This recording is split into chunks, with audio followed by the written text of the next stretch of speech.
రెండో రోజు AP assembly సమావేశాలు కొనసాగుతున్నాయి. నాడు నేడు కార్యక్రమంపై తాడికొండ ఎమ్మెల్యే తెనాలి శ్రవణ్ కుమార్ పలు ప్రశ్నలు లేవనెత్తారు.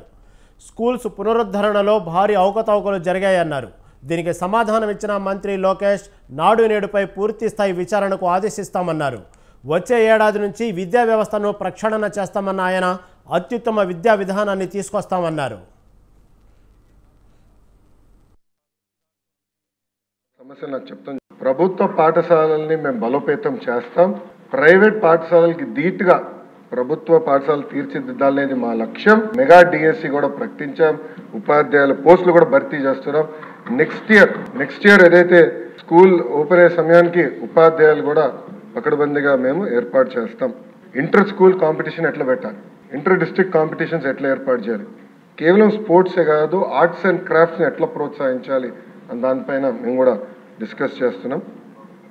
సాంసర్ గారు అన్నట్లు ఉపాధ్యాయుల్ని కూడా పెద్ద ఎత్తున హెరాస్మెంట్ జరిగింది.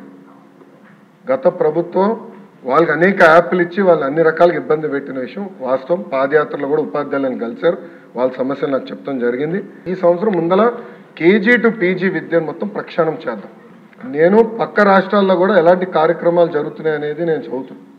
ఉత్తరప్రదేశ్లో నిపుణ్ కార్యక్రమం చేస్తున్నారు, ఢిల్లీలో కూడా అనేక కార్యక్రమాలు చేస్తున్నారు. నేను కూడా అది మొత్తం రివ్యూ చేస్తున్నా. నేను కూడా ఫీల్డ్ విజిట్స్కి వెళ్ళాల్సిన అవసరం ఉంది. కేజీ టు పీజీ నేను పాదయాత్రలో కూడా చెప్పాను, కరికులంని బలోపేతం చేయాలి, రీవర్క్ చేయాల్సిన అవసరం ఉంది. సంఘాలతో కూడా మేము చర్చించి అందరు బయ్యన్ అయిన తర్వాత ఆ రోడ్ మ్యాప్ ప్రజల ముందర పెట్టాలనేది నా లక్ష్యం. అంటే గత ప్రభుత్వం లాగా రివర్స్ టెండరింగ్ అనే హడావిడిగా చేసి పోలవరాన్ని ఎట్లయితే సర్వనాశనం చేశారో అలా నేను చేయదలుచుకోవాలి విద్యా వ్యవస్థని.